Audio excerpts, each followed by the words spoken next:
toutes et à tous, ravi de vous retrouver pour ce nouveau numéro de Lyon Politique, l'émission de Lyon Mac TV qui décrypte l'actualité lyonnaise de la semaine. Pour m'accompagner aujourd'hui, le consultant en communication Damien Gouy-Perret. Bonjour Damien. Bonjour Alexis. L'ancien élu lyonnais et éditorialiste chez Lyon Mag, Romain Blachier. Bonjour Romain. Bonjour. Et enfin, mon confrère Raphaël Ruffier-Fossoul. Bonjour Raphaël. Bonjour Alexis. Le sommaire du jour, SPLM, opacité, les écologistes sont-ils définitivement dans l'entre-soi? Transport, saumon, foie gras, verdissement, Lyon est-elle la capitale du greenwashing? Les dangers d'une rupture entre la métropole et la région. Et puis c'est le festival entre Rhône et Saône qui débute. Quelles attentes pour cette première édition? On a eu droit à nouveau à un conseil de la métropole de Lyon tendu en ce début de semaine. Pensez donc, cela faisait 3 mois que les élus ne s'étaient pas vus. L'opposition a quitté l'Assemblée lundi au moment du vote sur la SPLM, un nouvel organisme de transport dont les prérogatives étaient assez floues pour tout le monde. La composition du conseil d'administration, ce sont 2 écolos, un insoumis, une socialiste. Puis il y a eu une attaque directe aussi contre le président Bruno Bernard sur une suspicion de conflit d'intérêts. On ne sait pas s'il a voté ou non une subvention à Oxfam qui est dirigée par son amie Cécile Duflot, tout simplement parce que l'administration garde les votes électroniques anonymes secrets, d'où la question en préambule. Les écologistes sont-ils définitivement dans l'entre-soi? Et si oui, est-ce malsain? Raphaël. C'est à moi de répondre.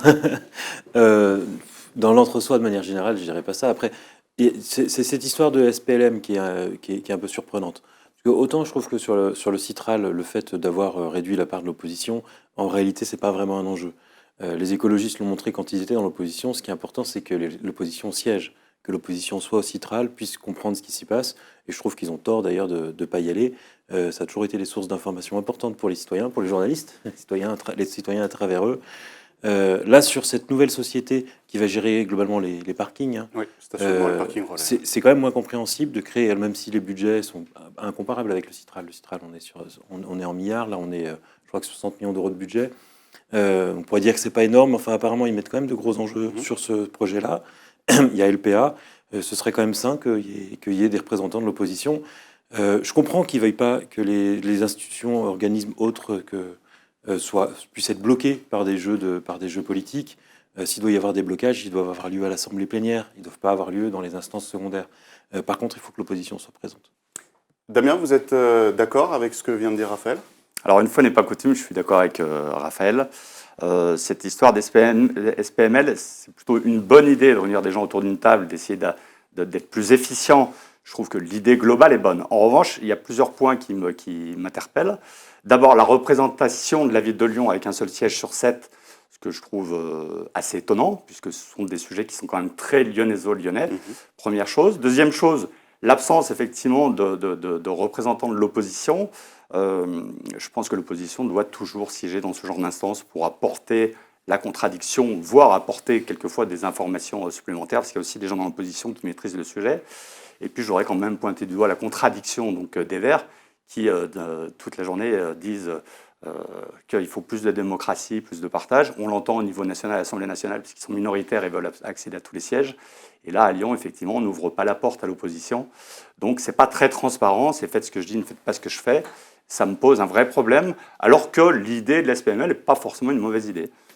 Romain, il y a la question de la SPML avec l'opposition qui n'est pas invitée à siéger. Il y a aussi le problème de ne pas vouloir communiquer qui vote quoi en Assemblée. C'est un problème ou pas? Moi, ce que je trouve comme... alors déjà, oui, ce nouvel organisme, déjà, il va y avoir quand même des gains de productivité, à mon avis, parce que les structures précédentes étaient quand même un peu lourdes, c'était quand même un petit peu pépère, c'était ce fonctionnement, une espèce de fromage qu'on donnait à l'un ou à l'autre pour avoir un poste de président et puis avoir un organisme sous ses ordres. Là, on va être sur quelque chose quand même d'un peu plus efficient, d'un peu plus... alors, je ne vais pas dire collégial, parce qu'effectivement, c'est dommage que l'opposition en soit exclue. C'est même effectivement très surprenant quand on voit les discours sur la démocratie participative, l'ouverture, la transparence qui sont prônés normalement nationalement par les Verts. Mais c'est surtout un problème global, à mon avis, d'entre-soi qu'il y a chez les Verts depuis qu'ils sont arrivés au pouvoir. Souvent, des fois, moi, je les appelle les potes de raclette, parce que souvent, effectivement, c'est des gens qui se sont connus à travers un certain nombre, je sais pas, de repas chez les uns, d'apéros chez les autres. Vous prenez la première adjointe de la ville de Lyon, Audrey Enoch.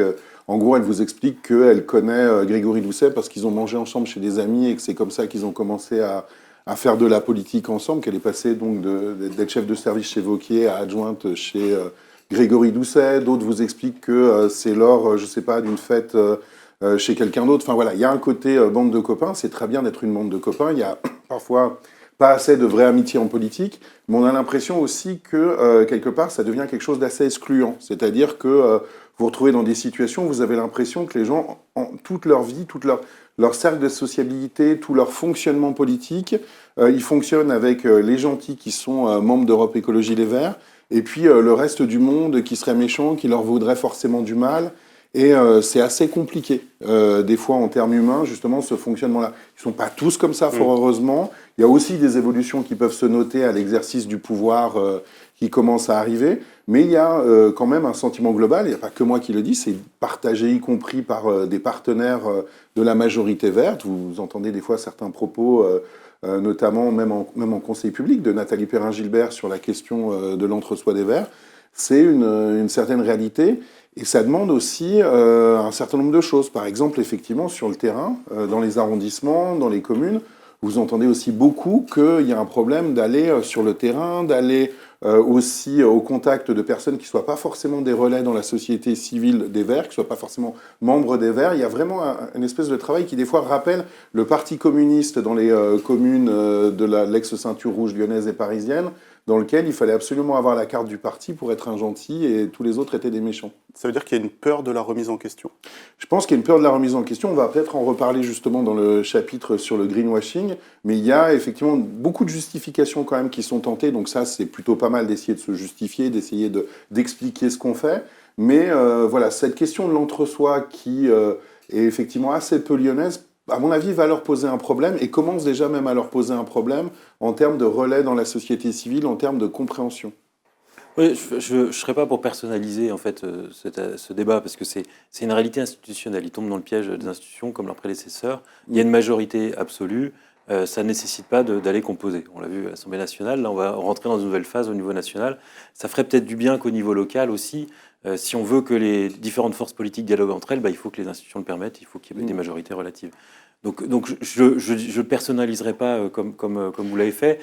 Après, il y a un autre piège. Je dis pas qu'il faut personnaliser, je dis que c'est quand même beaucoup plus fort qu'avant. Il y a eu des majorités absolues dans cette ville. Et autour de Gérard Collomb, il y avait quand même l'idée de si on n'était pas invité, si on n'allait pas à l'anniversaire, si on faisait pas un cadeau, on faisait pas partie de la bande. Alors, donc le côté amitié en politique et le côté amitié en politique, justement, ça c'est peut-être quelque chose de mieux. Il est peut-être un peu plus vrai aujourd'hui que ce qu'il pouvait y avoir autour de Gérard Collomb, mais ça c'est encore un autre sujet. Non, mais à rigueur, ça les regarde.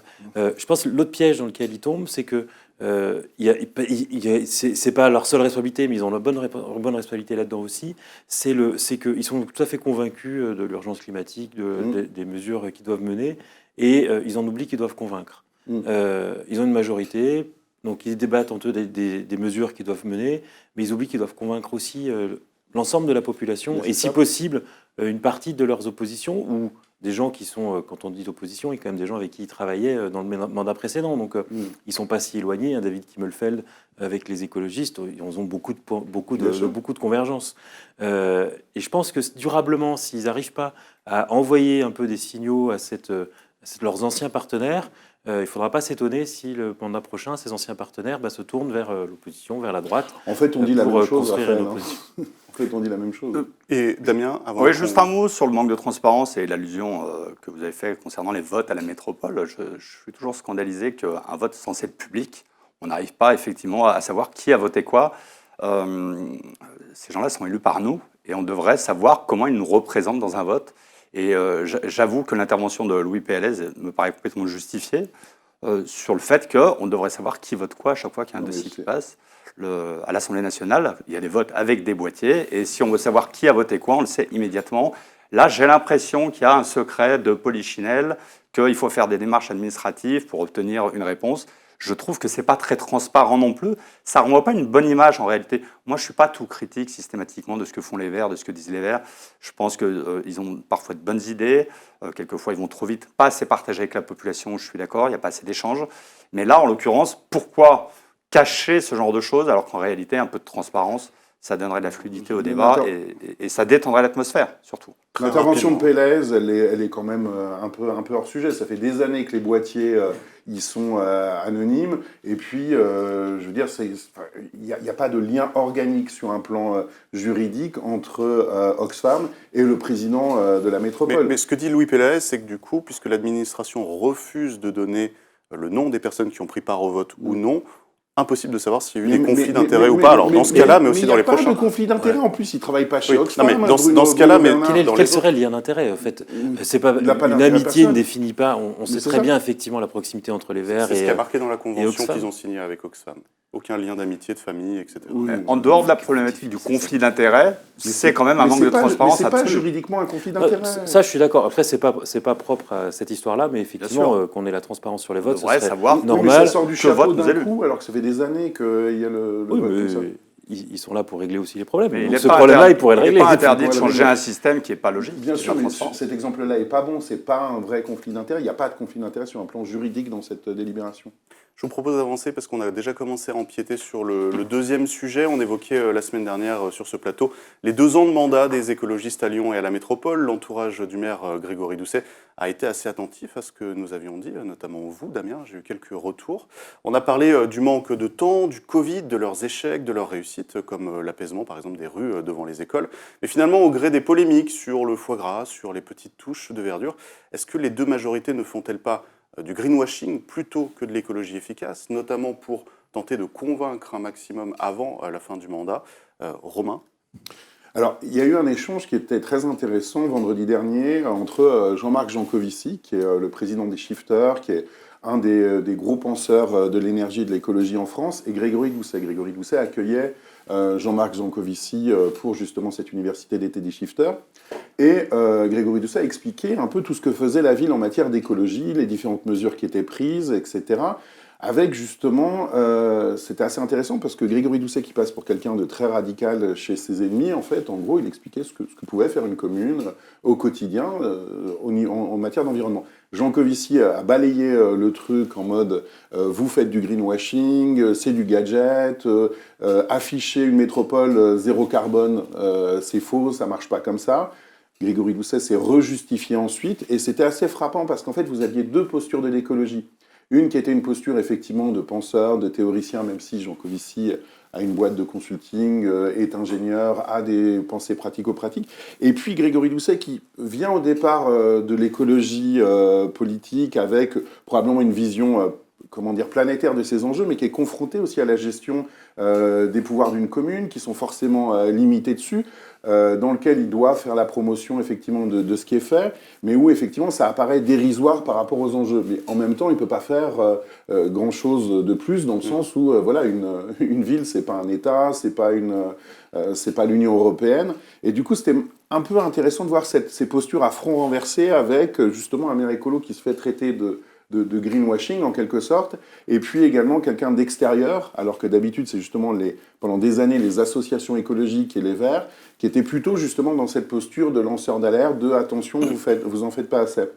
La ville de Lyon essaye de faire un certain nombre de choses en matière écologique. Et effectivement, elle a encore, et je reviens au point précédent, ce côté où elle pense parfois trop avoir la vérité sans vouloir assez convaincre.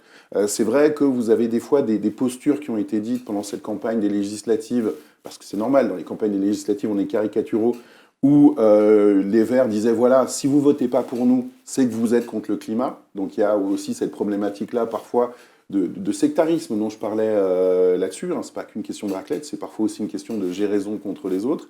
Et voilà, et on voit ces difficultés-là. Et en même temps, Grégory Doucet, sur cet événement-là, je vois pas ce qu'il aurait pu dire de plus, faire de plus, parce que la logique institutionnelle fait que quand vous avez une ville, vous ne pouvez pas changer entièrement la planète. Mais en tout cas, je trouve qu'effectivement, la ville de Lyon, elle essaye de faire des choses, même s'il y a des maladresses, comme cette histoire, effectivement, de saumon et de jus d'orange par Gauthier Chaput, le nouveau coprésident du groupe des Verts, qui, effectivement, peuvent parfois amener à confusion dans l'esprit des gens. Mais en tout cas, la ville de Lyon, elle essaye d'aller vers la transformation écologique, même si des fois, effectivement, David Kimmelfeld l'a rappelé la semaine dernière. Le règlement de publicité qui a été fait, alors ce coup-là par la métropole, c'était un peu le même règlement de publicité qu'il aurait fait lui-même, et que justement, dire « nous on a raison par rapport aux autres et tous les autres sont pas bien », c'est pas forcément une bonne idée quand on peut justement partager des projets vers la transition écologique. Damien, la réalité du terrain se confronte aux ambitions des écologistes? Alors, j'ai eu le sujet qu'on n'a pas de greenwashing, je suis quand même allé chercher la définition dans le dictionnaire, parce qu'il est important que tout le monde comprenne de quoi on parle, parce que les anglicismes, la définition, c'est le greenwashing est une méthode de marketing consistant à communiquer auprès du public en utilisant l'argument écologique de manière trompeuse pour améliorer son image. Les informations transmises sont ainsi une présentation déformée des faits et de la réalité. Donc pour répondre à la question, est-ce qu'effectivement on vit dans un greenwashing permanent? Oui et non. Le mandat des Verts a commencé avec du greenwashing en s'attaquant au Tour de France, en interdisant le saumon, en interdisant les toasts au foie gras, etc. C'était une façon de marquer leur territoire et de donner le sentiment qu'ils servaient à quelque chose, puisqu'en réalité, il ne se passait rien, sans doute à cause du Covid, mais aussi parce qu'ils ont pris les commandes sans maîtriser le sujet. On ne peut pas leur en vouloir, ils ont découvert ça. Je pense qu'aujourd'hui, on n'est plus dans le greenwashing. Je pense qu'effectivement, les dossiers commencent à avancer petit à petit. On va commencer, on l'a dit la semaine dernière, à voir des choses qui arrivent petit à petit. On peut pas, ils n'ont pas le monopole de l'environnement. Hein, ça, il faut bien qu'ils l'entendent. Aujourd'hui, je pense que tout le monde est conscient des problématiques environnementales. Leur problématique à eux, c'est vraiment le partage et convaincre, expliquer aux gens ce qu'ils font. Et c'est surtout de ne pas faire sans prévenir les gens. J'en reviens toujours à mes problématiques de mairie d'arrondissement qui, le matin, en se levant, découvre qu'une piste cyclable a été dessinée sans que le maire d'arrondissement ait reçu un coup de fil la veille pour être prévenu. Alors ça, la ville de Lyon dit toujours, parce que vous prenez l'exemple de Pascal Blache, la ville de Lyon dit toujours que Pascal Blache avait été au courant. Alors, je prends l'exemple de Pascal Blache, qui a été informé, par exemple, concernant le cours Vuitton, qu'ils étaient en train de travailler, de réfléchir à. Et puis le matin, quand il est descendu dans la rue, il a découvert une piste cyclable, alors qu'il y avait des débats depuis des mois et des mois. La vraie problématique, elle est là, c'est-à-dire il faut discuter avec les gens, avec les oppositions, mais aussi avec d'autres maires d'arrondissement, parce que les autres maires d'arrondissement qui sont à la couleur de la municipalité lyonnaise ne pipent pas moins, mais n'en pensent pas moins en réalité. Il y a des tensions entre les maires d'arrondissement, d'autres arrondissements et la mairie centrale, parce qu'eux aussi découvrent des choses, et le vrai problème, il est là. Je pense quand même, et je vais leur donner ce crédit, que des choses vont commencer à avancer petit à petit, effectivement. Ils ont pris du retard à cause du Covid et de la découverte du système. Je pense qu'ils ont découvert quand même qu'ils gagnaient la métropole et la ville de Lyon. Ça leur est un peu tombé dessus. Je pense que ce n'était pas si attendu que ça. Donc il faut leur donner ce crédit-là, laisser venir un petit peu. Vraiment, la chose à dire, c'est dialoguer et essayer de convaincre. Juste un petit mot sur ce que vous avez dit tout à l'heure. Les gens qui sont en face des Verts ne sont pas leurs ennemis, hein. Ce sont leurs concurrents, éventuellement. Parce que comme vous avez tourné la tête vers moi à ce moment-là, je ne me sens pas du tout ennemi de Grégory Doucet, je me sens plutôt opposant. Je n'ai pas parlé de vous. Non, mais les gestes vont avec la parole. Au moins, les choses sont claires. Raphaël, pour conclure? Non, mais il y a deux critiques qui sont un peu contradictoires. Soit on leur reproche d'être trop sectaire, d'en faire trop, d'aller trop vite, soit on leur reproche de ne pas en faire assez. À un moment donné, il faut choisir. Je pense que c'est un peu le propre de début de mandat, où les choses se mettent en place, donc il n'y a pas grand-chose. Il y a un peu de com', souvent un peu maladroite ou un peu provocante, parce que peut-être qu'il faut envoyer des signaux à l'électorat.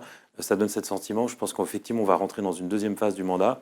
Pas tout à fait cette année. Là, on va plutôt être dans l'année de l'officialisation des chantiers, la mise en route, le lancement des projets. Et puis, l'année d'après, on va rentrer dans les travaux. Et je pense que dans un an, vous allez plutôt entendre les écolos paralysent la ville, vont trop vite, ils veulent trop en même temps, etc. Un mandat, c'est 6 ans. Donc la question, ce sera au bout des 6 ans, est-ce qu'ils auront réussi à finaliser une partie de leur projet? Quand on parle de la rive droite du Rhône, vous avez jusqu'à 10 voies automobiles aujourd'hui. Ils ont prévu, avant la fin du mandat, sur une section au moins, de passer à 3 voies. Ça veut dire que quand on reviendra du sud, il y aura 2 voies pour se dépasser, mais quand on descendra dans l'autre sens, il n'y aura plus qu'une seule voie. Ça, c'est quoi qu'on en pense, c'est pas un petit changement. Donc il y aura beaucoup d'aménagements aussi, les piétons vont gagner de la place, les vélos vont gagner de la place. Il y aura beaucoup de résistance en face. Il y aura sans doute beaucoup de résistance, il y aura moins de place pour le stationnement, mais là au moins ils assument une politique pour laquelle ils ont été élus. Hein.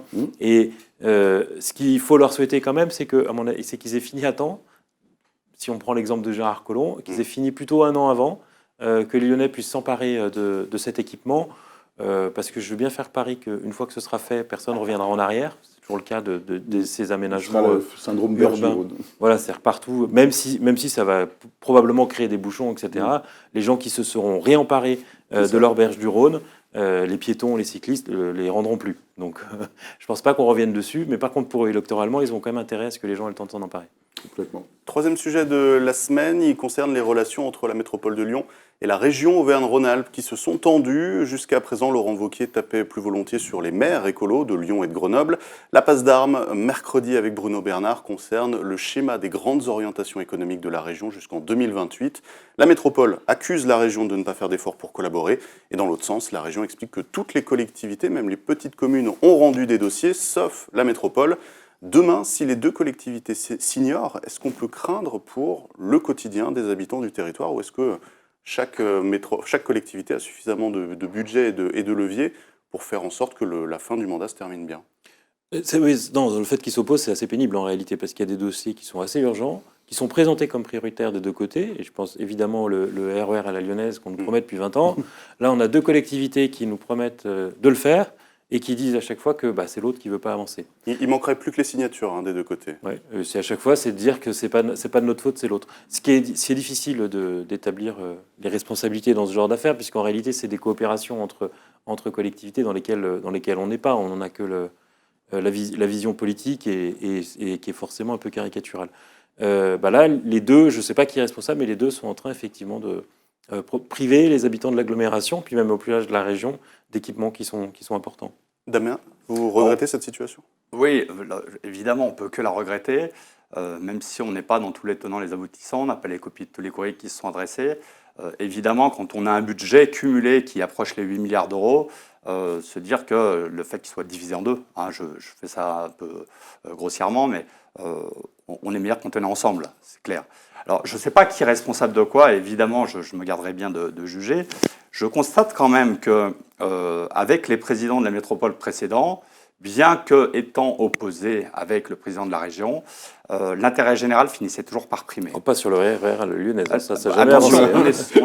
on est sur un chantier qui est très très long, qui a quand même avancé, même si effectivement il n'avait pas été signé.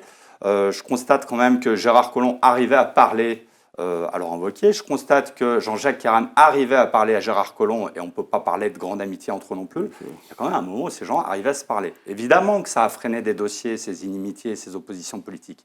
Aujourd'hui, on a le sentiment que plus rien n'avance. Et je trouve, en dehors de la problématique, effectivement, d'investissement, etc., je trouve que c'est exécrable l'image que ça renvoie dans la population de politique politicienne. On a vraiment le sentiment que ces politiques ne sont là que pour avoir 3, 4, 5 coups d'avant politique et que finalement le quotidien des Lyonnais, des grands Lyonnais, voire des régionaux, importe peu. Moi, ça me chagrine vraiment en tant qu'observateur et en tant que citoyen. Romain? Moi, je trouve que déjà le fait que ces coopérations-là, à chaque fois, elles aient des frictions, parce que c'est pas nouveau ces frictions en fait. Il y avait peut-être effectivement moins de frictions entre Laurent Wauquiez, David Kimmelfeld, Laurent Wauquiez et Gérard Collomb, surtout entre les deux tours des municipales. Il y avait beaucoup moins de frictions entre Gérard Collomb et Laurent Wauquiez brusquement. C'est quoi Mais par contre, ça pose aussi le problème du fonctionnement des institutions, c'est-à-dire qu'en fait qu'il y ait des financements croisés sur des projets de cette façon-là. C'est ni la faute de Laurent Wauquiez, ni la faute du président de la métropole.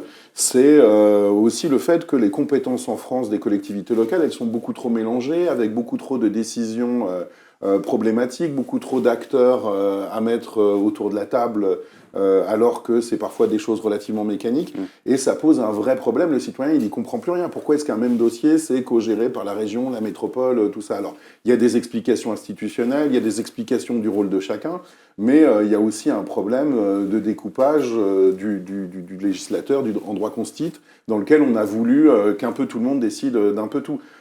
Par exemple, c'est pas tant sur la question culturelle. La question culturelle, on se retrouve avec effectivement des problématiques. Hier, il y avait une manifestation des acteurs culturels pour protester contre les coupes budgétaires qui se déroulent sur la métropole de Lyon, qui vont peut-être être réparties ailleurs, mais pour le moment, on ne le voit pas encore.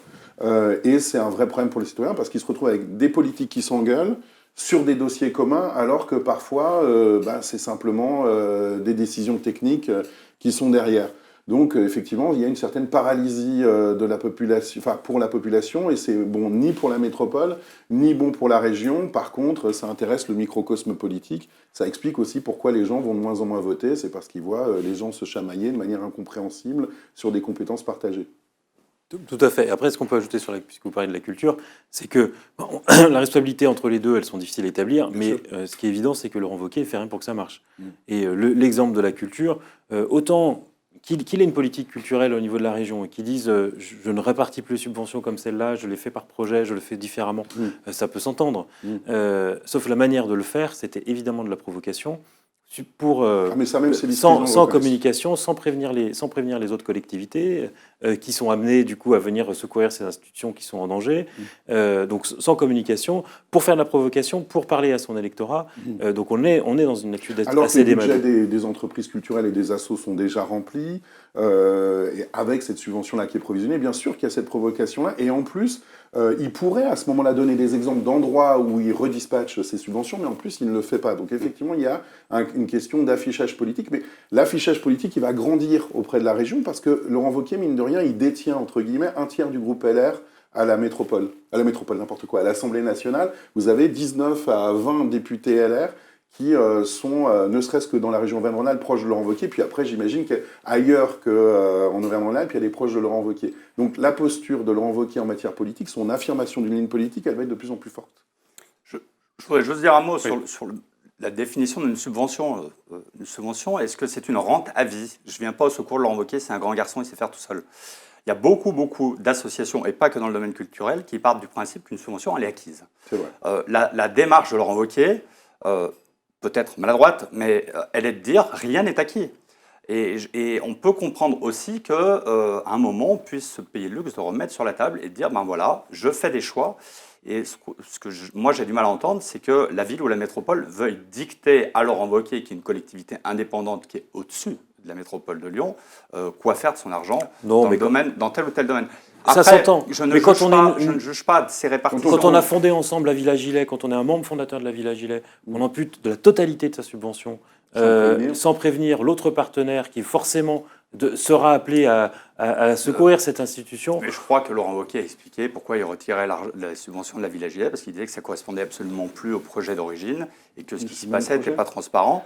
Donc, non, c'est pas cette explication qui a été donnée par sa vice-présidente. Elle a dit que ça avait un rayonnement lyonno-lyonnais, alors que ça invite des assises internationales du roman. Et de même que la subvention qui a été réduite pour l'opéra, il ne faut pas oublier que la ville de Lyon a aussi réduit la subvention de l'opéra en arrivant. Donc on a des cris d'Orphée d'un côté et on fait la même chose de l'autre côté. Mais c'est pas sur l'opéra qu'il y a des cris d'Orphée. Je ne suis pas en train de donner raison à Laurent Wauquiez. Je suis en train juste de rappeler qu'une subvention n'est pas une rente à vie et qu'à un moment, quand on est élu, on peut se payer le luxe de dire « je remets tout à plat ». D'ailleurs, la ville de Lyon fait la même chose et redispatche les subventions. On l'a vu supprimer des subventions à une troupe de théâtre, dont vous avez parlé sur ce plateau il y a une... Non, elle n'a pas su. Non, elle a enlevé le lieu. Oui, mais c'est la même chose. Enlever un lieu, c'est enlever une subvention. Oui, mais c'est enlever une aide de fonctionnement. Enfin, ça, c'est encore autre chose. Donc, tout le monde le fait chez soi et on ne peut pas reprocher aux autres de le faire. Mais on ne peut pas dire au Woodstower, un jour avant, on vous maintient votre subvention et le lendemain, il découvre dans le journal qu'elle a été coupée. Enfin voilà, il faut être un peu conséquent dans la politique culturelle. Si je peux me permettre, parce qu'on a du coup parlé pratiquement essentiellement de culture, il faut aussi rappeler que la plupart des gros projets sont souvent cofinancés par les différentes collectivités. Et on a reçu vous avez reçu Béatrice Vessillier dans les coulisses du Grand Lyon, qui est vice-présidente à l'urbanisme à la métropole, et qui a expliqué que par exemple sur le projet de l'échangeur de Perrache, la région s'était retirée du tour de table financier. Donc peut-être que demain, effectivement, ce blocage fera que la métropole devra mettre davantage d'argent, ou la région sur ses projets devra mettre davantage d'argent, et c'est des sommes qui du coup ne seront pas dépensées ailleurs. 15 millions d'euros en disant que bah oui, réménager la gare de Perrache, ça n'a pas d'incidence sur les usagers de TER. Bah, faut oser. On leur laisse leurs explications. Il nous reste un peu de temps pour discuter de notre dernier sujet, évoquer le festival entre Rhône et Saône qui débute ce vendredi et qui dure tout le week-end. C'est la première édition de la grande fête de l'eau que Grégory Doucet avait imaginée déjà en début de mandat. Au programme, un carnaval, la mâche-croûte de la Guillotière, des joutes, des guinguettes, mais aussi et surtout un message de prévention, d'éducation sur l'importance de l'eau, de la biodiversité des fleuves. Est-ce qu'on se dirige vers un nouvel événement incontournable à Lyon ou est-ce que le programme vous paraît un peu mou autour de la table ? On va voir, c'est un premier événement. Il y a effectivement, on en parlait juste avant cette émission, la communication qui est un petit peu faite un peu rapidement, c'est dommage, parce que le programme il a l'air vraiment intéressant. Il y a plusieurs centaines d'événements, beaucoup de choses pour les familles.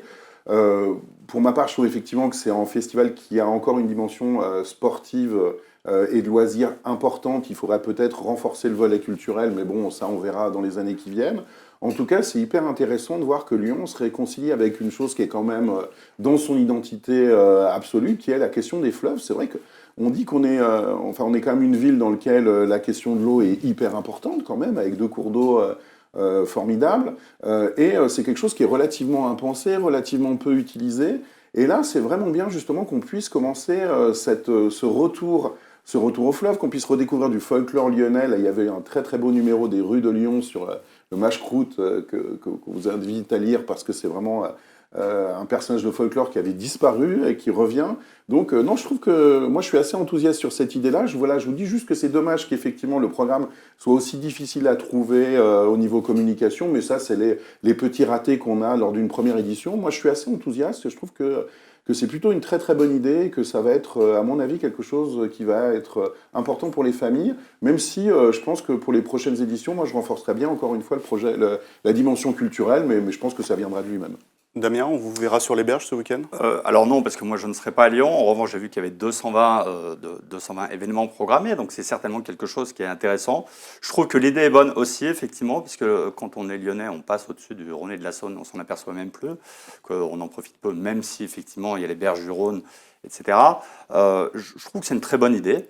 Je trouve que c'est toujours bien pour une ville comme Lyon d'essayer de créer un gros événement. D'ailleurs, je voudrais souligner la réussite de l'organisation de la fête de la musique à Lyon. On ne l'a pas évoqué.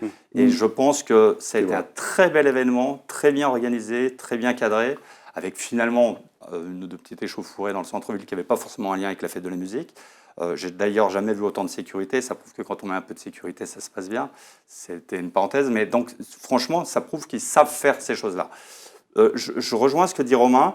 C'est un peu dommage pour un événement comme ça, qui est un test qui peut-être peut être amené à grossir au niveau régional, voire plus, comme la Fête des Lumières.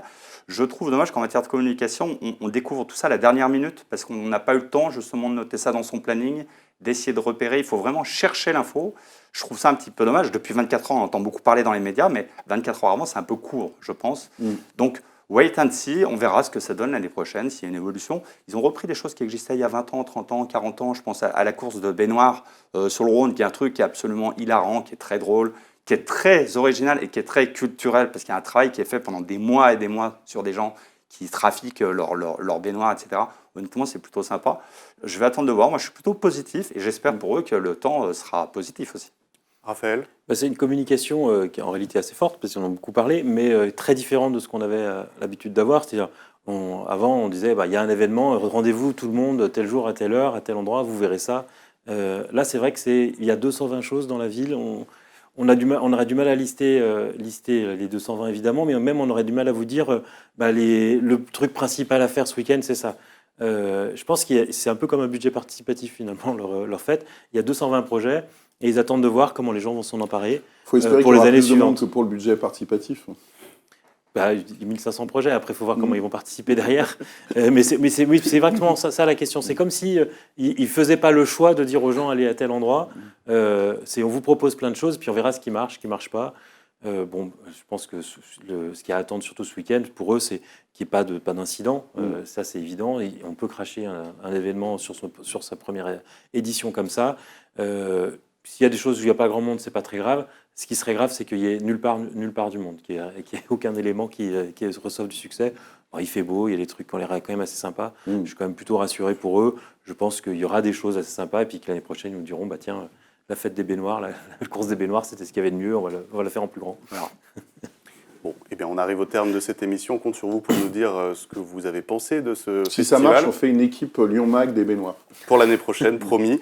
C'était la dernière de la saison. Je vous remercie pour votre fidélité. On se retrouvera bien sûr à la rentrée. Mais lyonmag.com reste évidemment actif tout l'été. À très bientôt.